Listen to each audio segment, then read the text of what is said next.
Rod, si Marvin.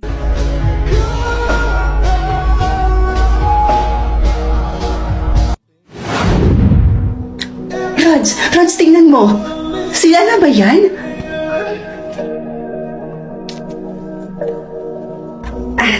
Oo. Sila nga yan. Jackpot ka, be. Ay, yayaman tingnan, no? Sabi naman sa'yo, di ba? Kaya nga na-appreciate ko na nag-set sila ng ganito eh. Siguro, baka gusto pa nila na mas makilala ako bilang mapapangasawa ng anak nila. Rods. Ay, hello po. Wag na. Hindi yan ang pinunta ko rito.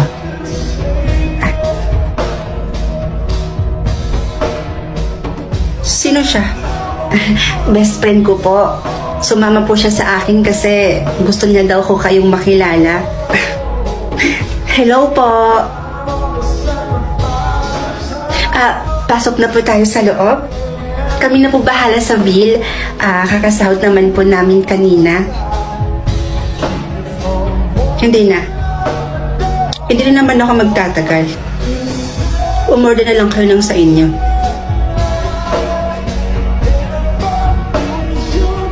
Sige ho. Kanya.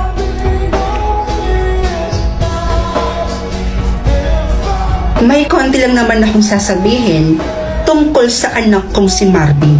Huwag po kayong mag-aalala, tita. Alagang-alaga ko po siya sa bahay. Lumaki si Marvin sa may malaking tahanan. 3 ang yaya at nakakakain ng higit sa 3 beses sa isang araw. At nasusunod ang lahat ng mga gusto niya. Ngayon, independent na po siya. Marunong na siyang maghugas ng plato, marunong na siyang maglinis, maglaba, at marunong na din po siyang magluto. Which is not good for him. Po? Hindi na ako magpapaligoy-ligoy pa, Rods. Hindi kita gusto para sa anak ko. Pero tita, nung kasama ko po si Marvin, sinabi daw po ninyo sa kanya na boto daw po kayo sa amin dalawa. Siyempre sasabihin ko yon. Wala eh. Mahal ka niya. At ayokong sumama ang loob ng anak ko. At ayoko rin hindi kami magkasundo ng anak ko nang dahil lang sa babaeng katulad mo. Kaya ako na ang nakikiusap sa'yo, Rods. Dahil ang gusto ko para sa anak ko, makahanap siya ng babaeng mayaman, katulad namin, katulad niya, at higit sa lahat, ay magiging masaya siya sa babaeng mapapangasawa niyang mayaman. And I made a research about you. Nasa hospital ang kapatid mo. And kailangan niyo ng pera, right? Makakatulong niyang milyon na yan kapalit ng pag-iwan mo sa anak ko. And please, hindi to dapat malaman ni Marvin.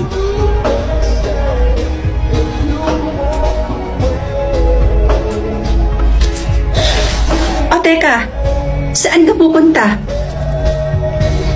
Ibabalik mo yung cheque? O pupunta ka dun sa kapatid mo para bayaran yung bill niya?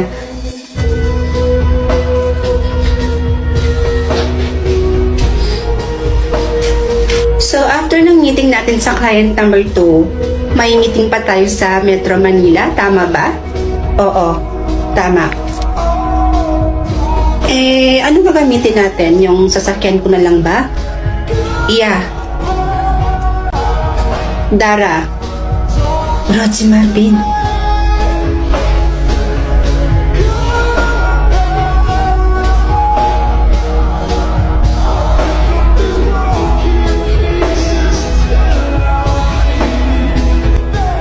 Marvin?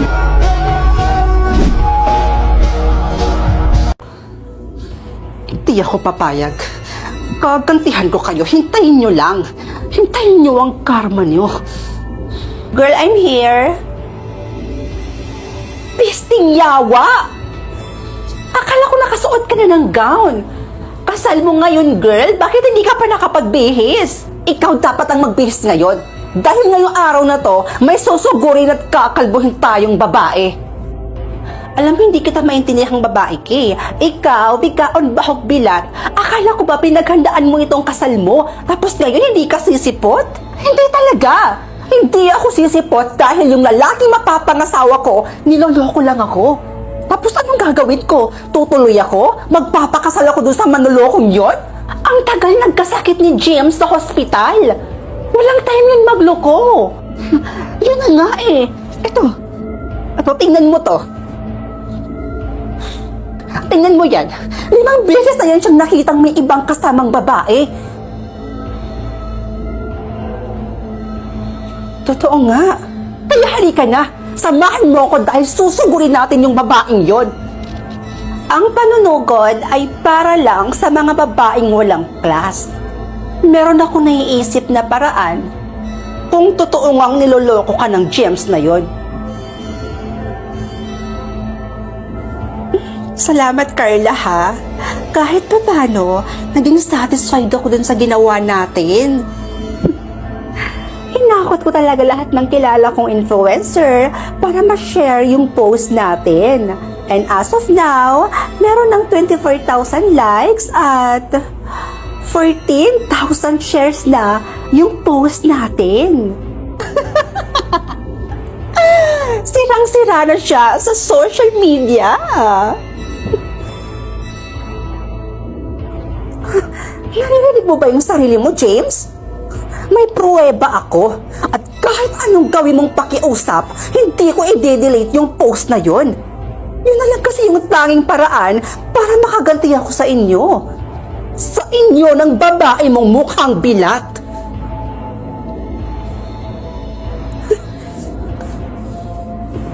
Hana? Ano? May bago akong update dun sa babae. Talaga? Good! Ano yon? Hana, nakagawa tayo ng malaking pagkakamali at pinaghahanap na tayo ng mga pulis. Pulis? Bakit naman tayo pinaghahanap ng mga pulis?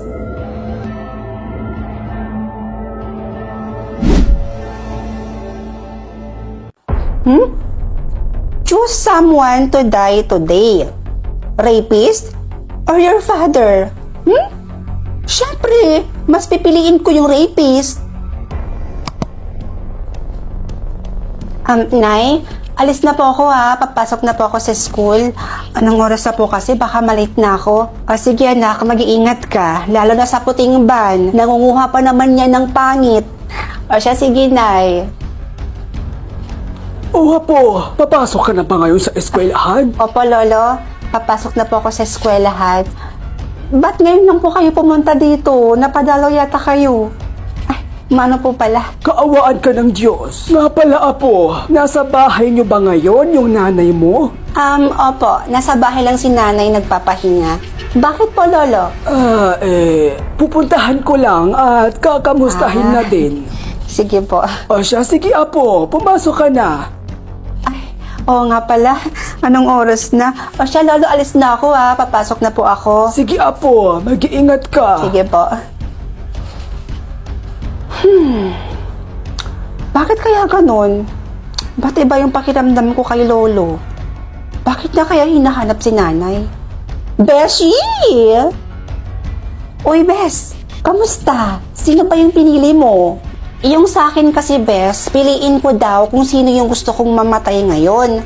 Tapos, yung choices, rapist or your father. Siyempre, pinili ko yung rapist. Dapat lang yung ginawa mo, Beshi. Kasi kahit papano, nabawasan naman dito sa mundo yung mga ganong klaseng tao. Kaya nga. Uy, Burikat.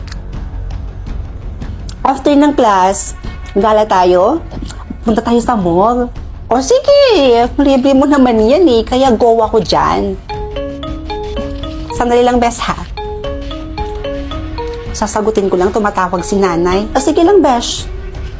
O hello, nay. Napatawag po kayo. Anak, ang lolo mo. Umuwi ka dito ngayon. Bilisan mo. Ano po? Emergency. Si Lolo? Ano po nangyari kay Lolo? Anak, Dasiga. Dasiga, umuwi ka na dito ngayon. O sige po, nay. Sige po, uwi na po ako dyan ngayon. Besh, uwi mo na ako, ha? May emergency lang. Sige, besh. Go lang, go. Ingat ka, ha? Sige. Nay, kamusta si Lolo? Ano po nangyari sa kanya? Anak, patay na ang lolo mo. Inatake siya sa puso. At may tao daw na pumili sa kanya para mamatay. Ha? Eh, sino naman daw po yun? Inaalam pa ng mga pulis. Pero wag kang mag-alala, anak. Kapag may balita na at nalaman na kung sino yung taong yon, babalitaan kita, ha? Sige po.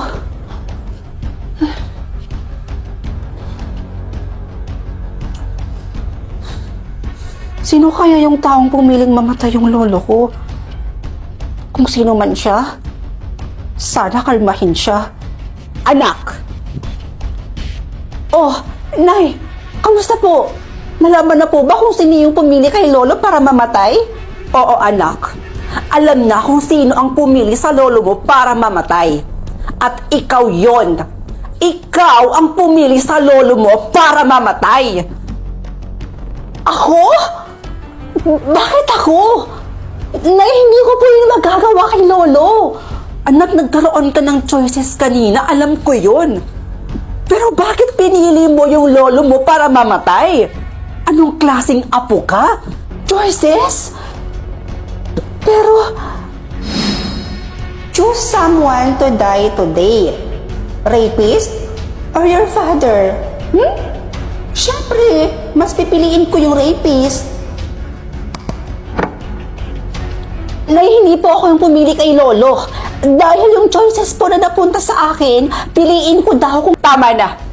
Hindi ko kailangan ng paliwanag mo dahil klaro na sa akin ang lahat. Wala kang kwentang apo. Nay!